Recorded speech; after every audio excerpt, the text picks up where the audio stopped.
My life has gone from perfect to a horrifying and dramatic limited series in a matter of days. I had never anticipated that something like this would come my way. Maybe some things are a little too perfect to be true, and I should have been more cautious about everything that was happening. In retrospect, I believe that I was too trusting, which is why I am having to face all of this. I am 32, and I got married to my husband, Ken, male, 35, 5 years ago. We had known each other for a long time before that but had started dating only 2 years prior to getting married. That was my best relationship, and I always thought that he was the kind of man that I could end up getting married to. He had shown no red flags since I had known him, and in the 2 years that I had been with him. Now, when I come to think of it, I think that the entire trope of he doesn't have a single red flag is a red flag in itself. No one is perfect, and if you can't see any red flags, please run, because then the person isn't being organic at all. He or she is putting up a performance for you to buy and fall for. Don't fall for it like I did. Anyway, I had a great relationship with him, and my previous relationships, though I admit they had not been many, were bad when compared to my relationship with him. So it was kind of obvious that he would have been my go-to choice. We were in love and we were happy. His parents liked me too. Ken is their only child and they depend on him a lot. By extension, they doted on me too. Even after marriage, I had never had to face the entire interfering mother-in-law problem, and I was very grateful for that. My in-laws don't live in the same state as us, but either we or they keep traveling up and down a couple of times a year to meet each other. It is important to him, and that's why I do it. We don't meet my parents as much, but that's okay by me because I have siblings who keep my parents company anyway. I digress. The point of this entire backstory is to tell you that I had, by all means, the perfect marriage. And when the marriage wasn't perfect, when we were having issues with each other, the lowest that it could plummet down to was reasonably decent. I've never had problems with him, which is why what happened was something that I had never anticipated. A few months into getting married, Ken and I decided that we wanted to try for a baby. Neither of us has ever been fans of a huge family. I come from one, which is why I know the drawbacks of having a house that is too full. It's fun and fulfilling, yes, but it also is a big financial decision that we couldn't have afforded to take in this economy. Anyway, I am one of 6 brothers and sisters, and while all of us had a lot of fun growing up and have each other's support as adults, it can get very taxing raising so many kids. Ken, on his part, has always known a small family. That's his comfort zone. And when he first met my siblings, all of them at once, the amount of chatter and catching up genuinely threw him off for quite some time. So, both of us were aligned when it came to decisions regarding the family we knew we wanted. A small family, which is why we thought it would be best if we started trying early. For the first few months we were excited, and even though nothing happened, we didn't get this hard edge. But gradually that failure began to take its toll on us, or much rather on me. Ken was still optimistic, and I think he also put up a brave front for me, but my faith was beginning to dwindle after an entire year of trying. I suggested that we go to a fertility specialist and see what was up. I think it is easy to guess what he would have said. The doctor had made it very clear that it would be very difficult for me to have children naturally. Conception for me was an uphill battle, and the only way for us to ensure a pregnancy and a child this way would be to go for fertility treatments. It was a very hard day for him, and though now I have come to terms with it, I felt horrible about myself as a woman, and for Ken because he had a wife like me. It was a very dark period of my life. What angered me the most was that Ken immediately started discussing fertility treatments with the doctor without even consulting me. We had never had an open discussion about it before, because neither of us had anticipated that something like this would actually happen.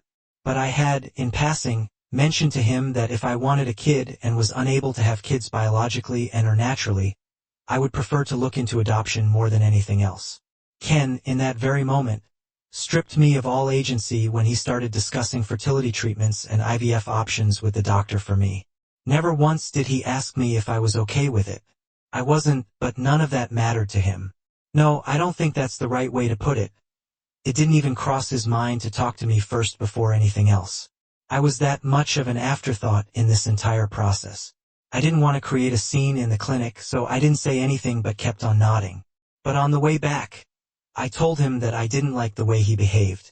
We had a major fight that day, but we sorted things out eventually. Took us months to get back into a healthy place for all of us. My issue was that I was very unsure about IVF. I know it has worked for many people and is regarded as a miracle for many, just like Ken. But I was definitely afraid of going through that procedure and injecting my body with hormones and medicines, especially given the possibility that we could end up having twins or even triplets. It was just too much for me. A lot of women do it, but I am not cut out for it. I felt that at the end of the day it was my body, and if I wasn't comfortable going forth with this, that should have held primary importance. But for Ken it was about the family. He was choosing the possibility of a non-existent family and an unborn child over the health, physical and mental and overall well-being of his wife, and that rubbed me the wrong way. We had numerous fights about this, countless fights for around 6 months. We were at consistent odds with each other. I tried to show him my perspective and he tried to show me his. I'm not calling him wrong. I never did, even when we fought. I was just taken aback by the complete disregard that he was showing me and my considerations. The entire process of undergoing IVF made me feel unsafe, and to me that should have been enough to put an end to the discussion. But it wasn't. Somehow we made it through it. I had honestly thought that would have been the end of my marriage, but we got out stronger from it. Little did I know that I had a bigger shock waiting for me on the other side. One that makes me think it would have been better had we ended the marriage than drag it out, only for me to end up facing what I did. We ended up going to marriage counseling for a while and that helped a lot. I thought the worst was over. I could see the improvement in our communication and marriage in only a couple of sessions. Then we began to have actual open discussions about the family and children.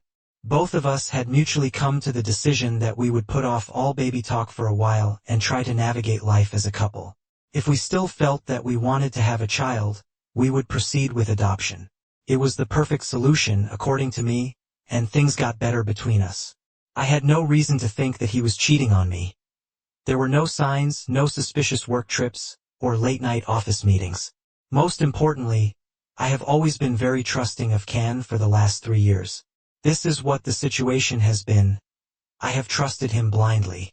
We have been a happy couple, and there has been nothing wrong in the relationship that made me question his loyalty or his love towards me. So yeah, he is a great actor. Everything changed last week. I stayed back at home because I was feeling a little sick. Ken was in the office, but I got a text from him saying that he had something very important to discuss with me. He didn't want me to react poorly. I don't know what that was, but I thought that maybe it was something related to work. I was waiting for him to come home, and when he did, he had a little boy in tow. My immediate reaction was to think that he had brought home someone's child to babysit, which is why he told me that he didn't want the reaction out of me. I greeted them and made a little small talk with the kid and pulled Ken aside. I asked him whose child it was, and he didn't say anything. I asked him again, no response. Finally, he told me that he was his son. For a moment, I just looked at him, and then I started laughing. I thought as if he was joking or pulling a prank on me. But before I could fully register what was even happening or consider the possibility that maybe what he was saying might have some truth to it, the waterworks started. He started bawling uncontrollably and kept on saying that he was sorry and that he would make things right. I had started freaking out by that point and asked him what he meant. He said that he would tell me soon, but right now I needed to look after his son. I yanked my arm away and said that I wasn't going to look after his son unless he told me what the hell was actually happening. By that time, the kid had started getting cranky and weepy too. I rushed to attend to him and had to fix him a quick meal before he felt better. Ken was trying to avoid the conversation, and with the kid around, it was easy to get distracted. When he had finally put him to bed, he told me what had happened. The only saving grace about the entire thing was that he did not lie. He told me that when we had hit a rough spot in our marriage, he felt as though a divorce was the only option. It was then that he had a fling with a woman, and according to him it lasted a really short time. This was around the same time that we were contemplating going to marriage counseling. He said that they were both careful, but somehow she ended up pregnant. When she told him, he broke things off completely and asked her to abort. But she was adamant that she wasn't going to do that. By then, things between us had gotten better, and he said that he did not want to lose me over a mistake. That was when he hatched a plan that he would pretend to be okay with the idea of adoption and, when the time came when we were ready, he would end up adopting his own child. He said that he did not want to give so much money to child support for 18 years and was only waiting for the opportunity to get me on board again. I asked him if the mother knew about all this and agreed to it. He said the mother was okay as long as he was either paying her money to raise the kid or had taken the kid himself. I was too stunned to speak. I just couldn't believe that he would betray me this way. I asked him if the kid, Zach Tamail, was here since I wasn't on board. He said that his affair partner passed away in an accident and now the kid is completely his responsibility. I looked at him with complete disbelief. I couldn't begin to understand that now we had to be permanent caretakers of his kid with another woman. A kid that would be a constant reminder of his infidelity. I told him to get out of the house, but he went down on his knees and begged me not to leave him. He was trying to say something along the lines of how the kid was a blessing in disguise and whatnot, but my head was pounding, and I just didn't have it in me to listen to this crap. I got up and just left, and I drove around town aimlessly and endlessly, and then just checked into a hotel. I dropped him a text that I wasn't coming back, and that was that. I got numerous messages and calls from him, but I didn't respond to a single one. I couldn't. I was completely and utterly numb by this, and I didn't know what to do. I had been betrayed like hell, and I was also going to be painted as a villain for not accepting a motherless child. It was all horrible, and I didn't know what to do. I didn't go home for 2 days. On the 3rd day, my mother-in-law called me up. She said that she was in town and wanted me to come back home so that we could talk. I told her that there was absolutely nothing to talk about and I had nothing to say. Neither did I want to listen to anything that Ken was going to say. She said that she completely understood my perspective, but she wanted me there so that she could help me out. I was a foolish woman because I believed her. I thought I had some support and I thought that as a woman maybe she would advocate my case. I was clearly wrong, and I should have known better. I trusted her and went back home. Zach was not there, but Ken, my mother-in-law and father-in-law were. My mother-in-law got up and hugged me, and that made me put down my guard a little. She held my hand, asked me how I was feeling, and made me feel all comfortable and secure. And then it started. It was an out-and-out war between us. Ken started by saying that all this started because I couldn't give him kids. The very choice of his words made me want to smack him so hard that his teeth fell off. I told him that no, all of this started when he decided to screw some other woman rather than tell me what problems he was facing and work it out like any decent man. My father-in-law said that I would get a chance to talk but to first let Ken talk. Ken continued and said that the affair was a mistake, but the child was a gift. And I was being a fool for not seeing it that way, he said. We had always wanted children of our own, and now we had one. All that was left was for me to stop being a fool and accept him. I couldn't even believe the gall of this man. I told him that this was not our kid. This was his kid, and there is a huge difference between those two things. That's when my mother-in-law butted in and said that I, anyway, couldn't have a kid of my own, which is why his kid was, in fact, my kid. She said that this was the way God had intended it to be, she added. And now I had to be a good wife and thank the Lord for getting rid of my problems as a woman with such ease. I told her that she was out of her mind if she thought that this was God getting rid of my problems. This was God, or rather her son, creating new problems for me when none, in fact, existed. I said. I told her and my father-in-law that Zach was an outcome of infidelity, and that I could not condone that. I was willing to adopt a kid, but not a kid my own husband had with another woman. That was just not acceptable to me. Things got heated, and a lot of words were exchanged. There was a point where I was yelling at all 3 of them together, and they were trying to hound me and scare me into submission. The entire point of this intervention, I believe, was to depress me into accepting Zach, and that's why my mother-in-law had staged the entire drama for no good reason. I told them that I was not going to accept Zach, and that's when my mother-in-law said that I was a useless, infertile woman, and that I should be grateful that Ken had not left me and had only had a useless fling. That was it for me, I thought. I told her to shut the hell up and to get out of my house. My father-in-law got up and told me to get out of the house because it was his son's house. I told him that I was leaving him and that I was going to divorce him, and that they could do whatever they wanted to. I went out and immediately contacted my sister, Sarah, a 35-year-old female lawyer. I told her everything in summary and told her that I needed her to prepare papers.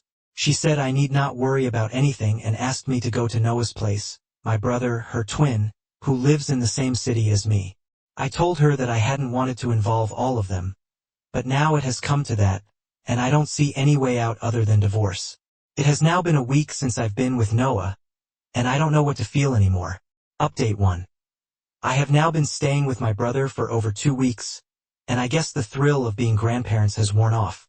Nobody has agreed to take care of Zach, and my mother-in-law has been bombarding me with messages, trying to manipulate and gaslight me into giving the poor kid a chance. I don't want to.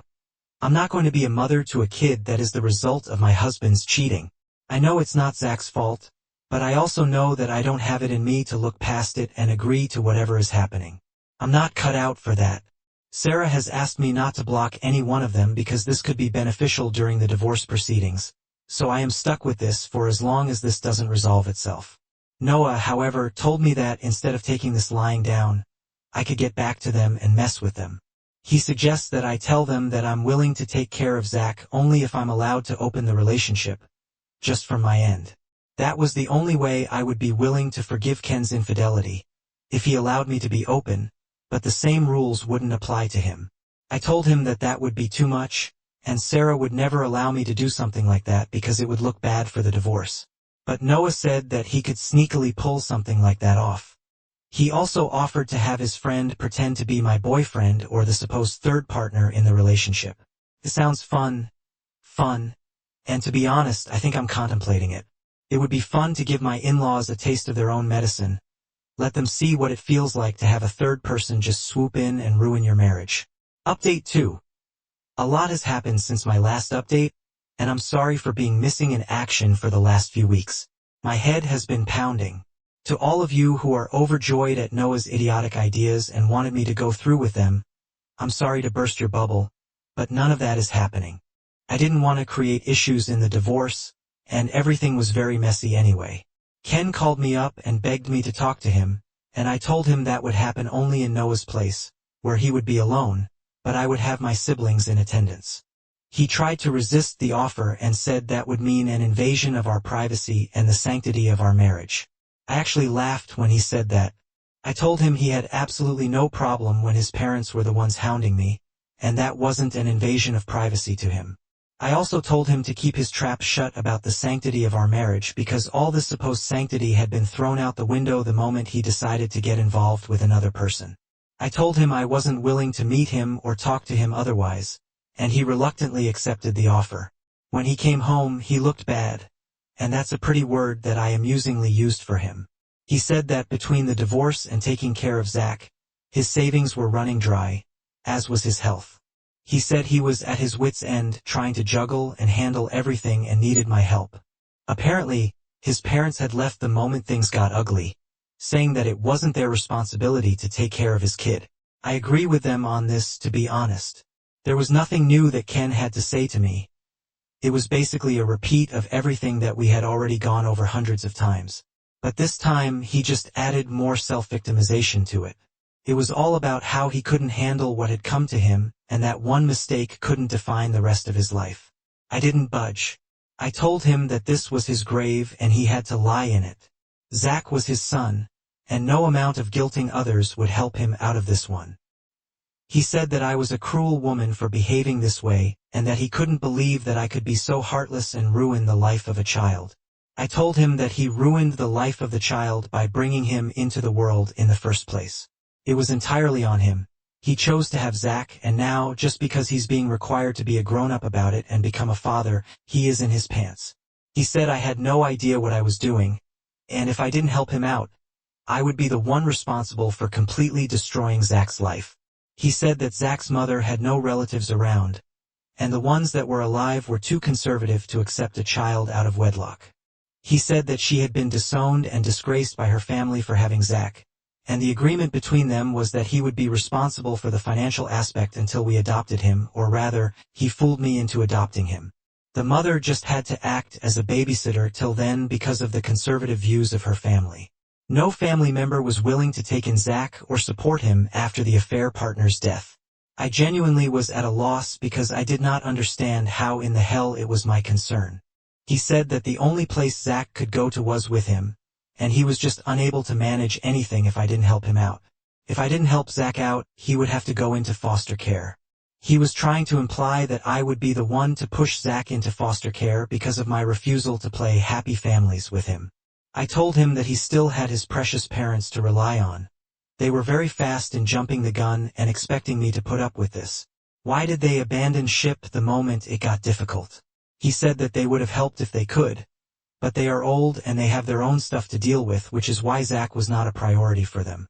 I told him that just as they were allowed to prioritize their stuff over a child that was sprung into their lives out of nowhere, so was I. He begged me to at least consider the divorce and that he didn't have the bandwidth for the money to be fighting that. But I said, tough luck. I told him I wasn't going to hell my life just because it was inconvenient for him. He was an ass for expecting mercy and warmth from me. I told him that if you think that I am inconsiderate, you are right because I am one, and I have no shame in admitting it. I told him that the divorce was happening, and the only person I felt sad for in the entire situation was Zach, and that too only because he had such a failure of a man as a father. This tipped him off the wrong way and he started cursing me out, but thankfully, I had Sarah and Noah there. Noah practically threw him out of the house. I don't know why he was expecting any sort of reconciliation and how he even had the audacity to stand in front of me and make these claims. All I know is that I am done with him and his updates. Holy crap, I had forgotten all about this account. It has been a long time since I logged in. I'm happy to inform you that I am now divorced and have been so for quite some time. You had a lot of questions about Zach. But I'm sorry to say that I don't have any information on him, and I don't want that either.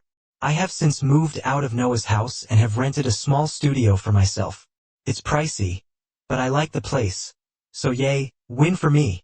I have not been in touch with Ken since the divorce, even though he has been trying, so every couple of weeks. I don't know what it's going to take for him to realize that we're over. This is by no means a fairy tale ending. I'm still hurt. I still feel betrayed. And I don't know when I'm ever going to be able to trust anyone again. What I do know is that I am going to move forward now without looking back.